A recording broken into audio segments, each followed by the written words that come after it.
晚宴上，未婚夫的小秘书为了上位，当众指认我是小三。当所有人的目光聚集在我身上，等着看我这个年轻企业家的笑话时，殊不知这一切都在我的计划当中。接着我看向他，淡淡道：“这位小姐，我并不认识你，不知你口中的小三一词从何而来啊？”面对各种各样的眼神，周涵意识到自己刚刚有点冲动，随即他立马装起了可怜：“这位小姐，我已经怀孕了，你能不能不要再纠缠我男朋友了？我肚子里的孩子可不能没有爸爸啊！”而在场的人哪个不是人精，就这么静静地看着周涵演戏。我脸上浮现出几分不耐：“这位小姐，话要说清楚才好，我不认识你，更不知道你口中所谓的男朋友是谁。你上来就给我扣上了小三的帽子，是想诽谤我吗？”可周涵却坚定道：“我那天都看到了，你和我男朋友在情侣餐厅吃饭，出来时你还挽着他的手臂，你不是小三是什么？”此话一出，在场的众人纷纷开始窃窃私语起来。周涵见状，底气也顿时变得更足。我嗤笑一声：“你说了这么多，怎么不说你男朋友的名字呢？或者直接把他叫来，跟我当面对质不是更好吗？”周涵闻言瞬间慌了，开始变得支支吾吾，但我却不会这么轻易的放过他。怎么不敢吗？那就直接报警吧！周涵厉声叫道。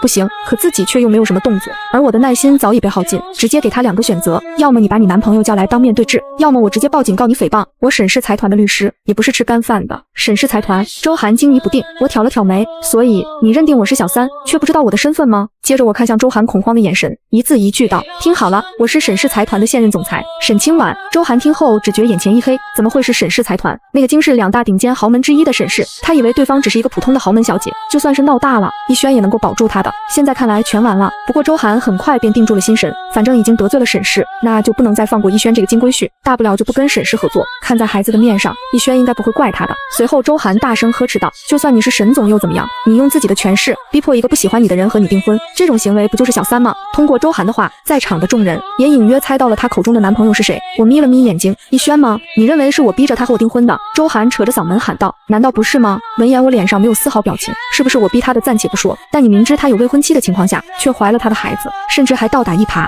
反过来说我才是小三，这是贼喊捉贼吗？可周涵却根本不觉得自己有错，还恬不知耻说了句：“不被爱的那个才是小三。”我无语了，不想再跟这种脑干缺失的人浪费口舌。接着我环顾四周，在场的哪位有逸轩的联系方式，麻烦通知他一声过来领小三。有好事的人当场就给逸轩打去了电话，还贴心的打开了免提：“易总啊，你有空来一趟交流会吗？这里有点事需要你解决。”逸轩有些不解：“怎么啦？也没什么，就是有一个女生出现在交流会上，抓着沈总不放，说沈总是小三，还说自己怀孕了。”逸轩闻言有些慌张：“我这就过来。”说完便挂了电话。我嘴角勾起一抹极淡的笑意，给这位小姐搬把椅子，别累着了她和她肚子里的孩子。说完我便装作很伤心的样子，端起旁边的酒杯一饮而尽，在垂下的眼眸里闪过一丝得逞的笑意。大约过了几分钟，逸轩就急匆匆赶来了。他刚进门看到的就是周涵坐在椅子上受了委屈的样子，而周涵见逸轩来后，特意放软音调喊了句阿轩。可现在的逸轩哪还有心思管他，上前就想要去牵我的手，但刚走近就被我清冷的眼神定在了原地。逸轩顿住脚步，脸上满是窘迫：“清婉，我们换个地方说话好吗？”他语气里是满满的祈求，但我却根本不给他这个机会。这位小姐在大庭广众之下把小三的帽子扣在了我身上，如果我现在不澄清，那我以后还怎么出门？还是说，作为我的未婚夫，你可以眼睁睁地看着我如此受辱吗？逸轩见状不敢多说什么，把原本已经盘旋在嘴边的话又吞了回去。这时周涵哀求道：“沈小姐，我跟阿轩是真心相爱的，我肚子里还有了他的孩子，你行行好，放过阿轩，成全我们好不好？”周涵越说越起劲，甚至还对我跪了下来。我也没有躲闪，就静静看着周涵在那里跪着，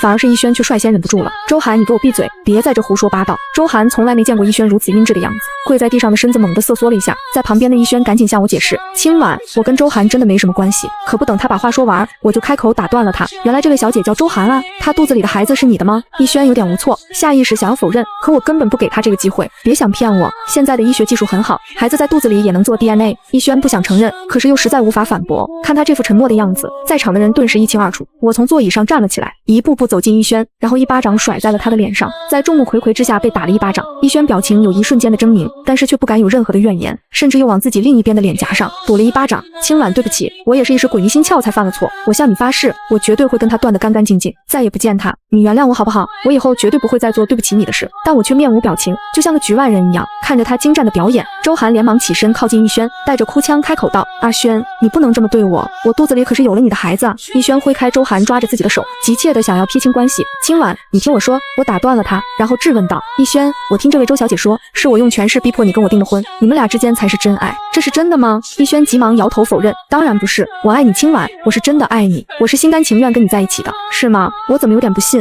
如果这些话不是你说的，那周小姐怎么可能会信誓旦旦的说我是小三呢？我不想再跟她浪费时间，接着抬起头，高傲地说了一句：我沈清婉从即刻起将取消和逸轩的婚约，还请在场的各位做个见证。说完我转身想走，结果却被逸轩冲在前面挡住。清婉，我只是犯了全天下男人都会犯的错，你原谅我一次好不好？就一次，我保证绝对不会有下一次了。面对他的纠缠，我皱着眉满是不耐，说话也不再留情面。逸轩，别往自己的脸上贴金了，你有什么用呢？格局眼光要什么没什么，还自负自大，每次从我这里得到利益，还要维护你那可怜的自尊心，可真是既要又要的代表。我的这番话简直是把逸轩的脸按在地上摩擦，而逸轩本就生气，此刻又被我这样说，一时之间有点控制不住了。沈清婉，你清高什么？要不是订婚之后你连碰都不让我碰，我会做出这样的事吗？我正是血气方刚的年纪，要不是你我也不会出轨，这就是你沈清婉的错。闻言我随手拿起一杯酒泼在了他的脸上。清醒了吗？逸轩此刻也平静了下来，想起自己刚刚说过的话，满是后悔。他抓住我的手腕，清婉，你听我说，我刚刚就是被气到了，这不是我的真心话。闻言我没有说话，只是平静看着他，然后冷漠说了句放手。逸轩呼吸一滞，在我充满寒意的眼神中，缓缓地放开了自己的手。我看向他淡淡道，逸轩，看在易老夫人帮过我奶奶的份上，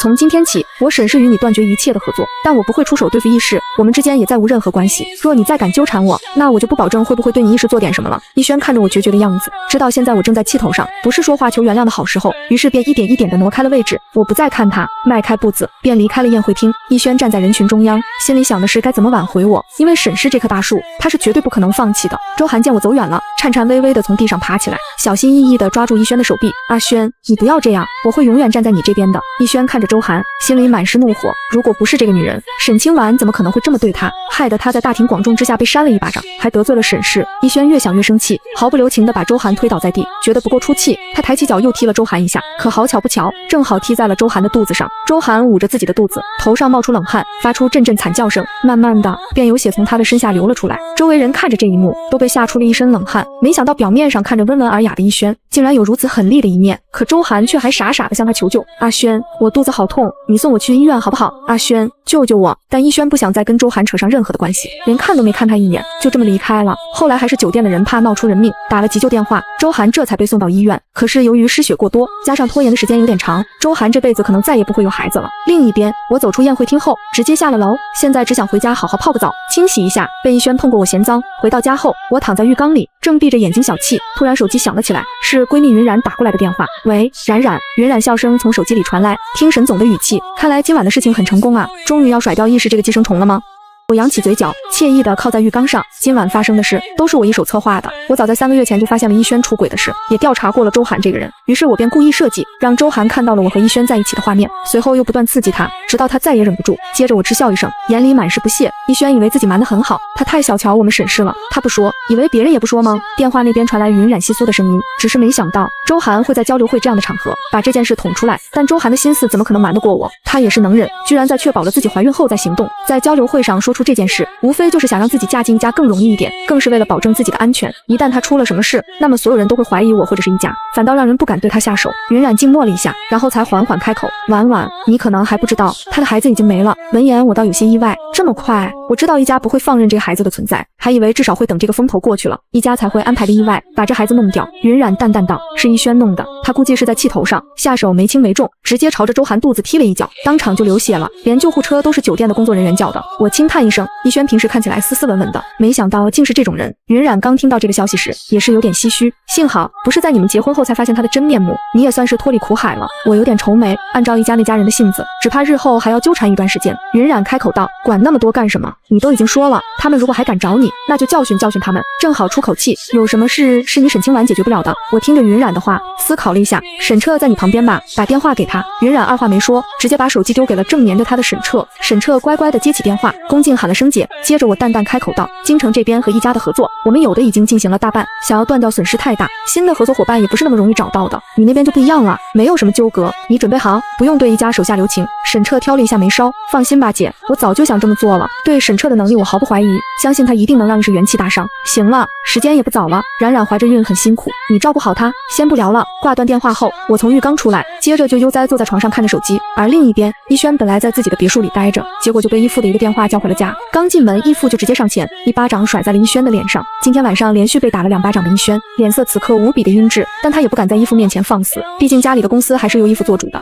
你知道今天晚上有多少个合作商打电话来解约吗？我们一时至少损失了几10个亿啊！义父对逸轩吼完，还是觉得不解气，于是抬手又打了逸轩1巴掌。义母站起身，在一旁心疼地看着逸轩，好好说话，轩儿不过是犯了一个错，你打他干什么？义父愤怒地看着义母，都是你这贱人惯坏了他，在外面玩女人也不知道藏好了，还闹到了沈清婉面前。沈清婉说了，她要取消婚约，不过短短几个小时，一时就损失了至少几10个亿。义母刚刚顾着逸轩的伤了，没想到事情这么严重，那怎么办啊？怎么办？你问我，我问谁去啊？你的好儿子人都没娶到呢，就敢在外面养女人了，真是不争气的玩意。逸轩闻言坚定道，爸，我会让清婉原谅我的。可义父却一点情面也不给他留，还原谅你？你以为沈清婉是什么人？我在他面前都只有点头哈腰的份，你以为你是谁？沈清婉要什么样的男人找不到，还会要你？逸轩知道这件事很难，但是如今除了取得我的原谅，他想不出更好的办法，只能反复的说着，我一定会让他原谅我的。义父的眼里透着凶狠，那最好，要是做不到的话，公司我是不可能交给你的。说完，义父也不管母子俩是什么表情，便大步离开了一家。逸轩和义母都心知肚明，义父在外面早就有了私生子，已经10几岁了，义父完全有时间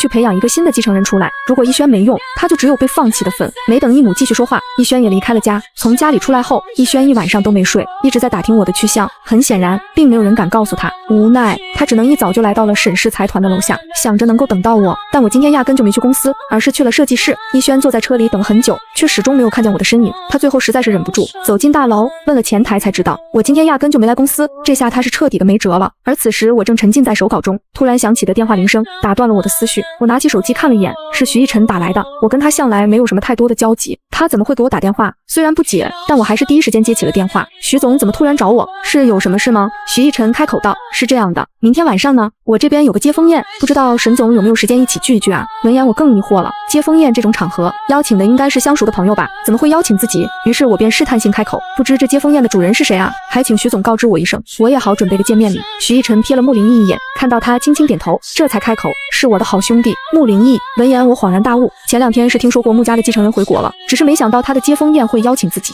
虽然不认识，但是毕竟也是一个圈子里的，也正常。随后我淡淡开口道，好的，我知道了，我一定会去的。说完我便挂了电话，继续捣鼓未完成的手稿。而另一边，逸轩被一通电话叫回公司，直接进了会议室。股东们都坐在会议桌前，看见逸轩，脸上是掩饰不住的愤怒。逸轩，你难道不应该给我们一个解释吗？因为你自己的私事，让我们整个逸氏集团承受代价，你说说现在该怎么办？平时还算有礼貌的股东们，都是一口一个逸总，可现在直呼其名，足以表现他们对逸轩的不满。逸轩只能强装镇定，我会让清婉原谅我的，逸氏很快就会渡过难关，沈氏的合作会继续，你们的利益也会回来的。但股东们可不会这么好糊弄，说的好听，沈氏财团的总裁是你能用3言2语就哄好的吗？管不住下半身的家伙，连沈氏都敢得罪，还连累了我们，一句又一句难听的话从他们的嘴里说了出来。逸轩听得越来越窘迫，这时义父终于开口制止了他们的声音。逸轩毕竟是自己的儿子，他们如此说逸轩，又何尝不是在打自己的脸？1周时间不能让沈氏继续和我们合作，或者那些项目找不到合适的合作商的话，我就会撤了他逸氏集团总裁的位置。留下了一句话，义父便径直离开了，而逸轩也不敢继续在里面待着。在义父走后不久，他也跟着离开了会议室。出了公司后的逸轩也不知道去哪，憋了一肚子气的他找不到人发泄，于是就想到了罪魁祸首周涵，接着立马开上自己的车，直接朝医院杀了过去。问了护士后，他找到周涵的病房，直接推开门走了进去。此时周涵正躺在床上挂水，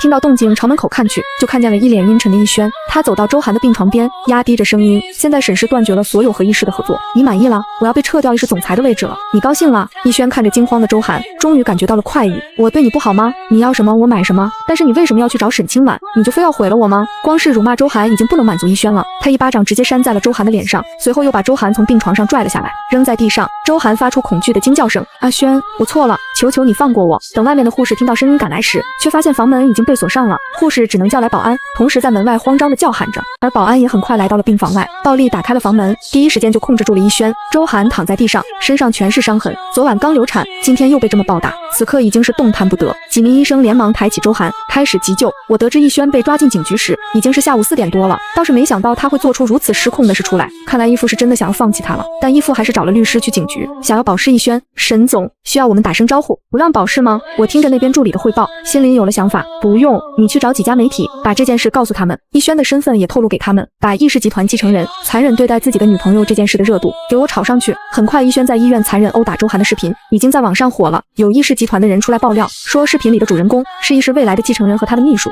眼看视频在网上发酵的厉害，逸氏公关部的人赶紧召开会议，想要把这件事的热度压下去。但沈氏已经暗地里给几家媒体递了话，不许删掉。随着视频热度越来越高，沈氏的人也巧妙地经过多个路线，透露出了逸氏和沈氏联姻的消息。就在网友对这件事讨论得沸沸扬扬时，沈氏财团的官方账号终于下场，内容简单粗暴：我们沈氏财团的总裁沈清婉女士已经和逸氏财团的总裁逸轩解除婚约，二人再无任何的关系。底下还附赠了一段视频，正是昨晚上从周涵拽住我的手臂开始，一直到逸轩踢了周涵一脚，最后被救护车拉走结束。整个视频没有任何剪辑的痕迹，只有中间等逸轩到交流会的那段加了速。就在这个视频发出后的几分钟，逸氏集团的股票开始呈现剧烈下跌的形势，而义父在公司里忙得焦头烂额。虽然说沈氏没有对逸氏下手，但是压不住有些人跟着沈氏走啊。眼看股票呈现断崖式的下跌，义父无奈只能让公关部发布了声明，撤去逸轩总裁的位置。公关发布后，虽然股票下跌的不那么厉害了，但还是呈现下滑的趋势。这下义父是真按捺不住了，连忙给我拨打了电话。可是打过去之后，却发现自己已经被拉黑了。无奈他只能给我父亲打去电话，一接通，义父就熟悉喊了声亲家，但沈毅根本不吃这套。义董，我想你知道，我们沈氏与你一家已经退婚了，所以这声亲家也就不必再叫了。义父有些窘迫，沈董，这件事是逸轩做错了，我也已经教训过他了，看在我母亲的面子上，您看能不能高抬贵手，放过逸氏？义董啊，我们沈氏可没有对逸氏出手，我女儿也说得很清楚了，看在逸老夫人的面子上，不会对逸氏出手。如今你们逸氏出了事，那是因为你儿子自己招惹来的祸端，跟我们沈氏可没有任何的关系。义父小心翼翼开口，我知道，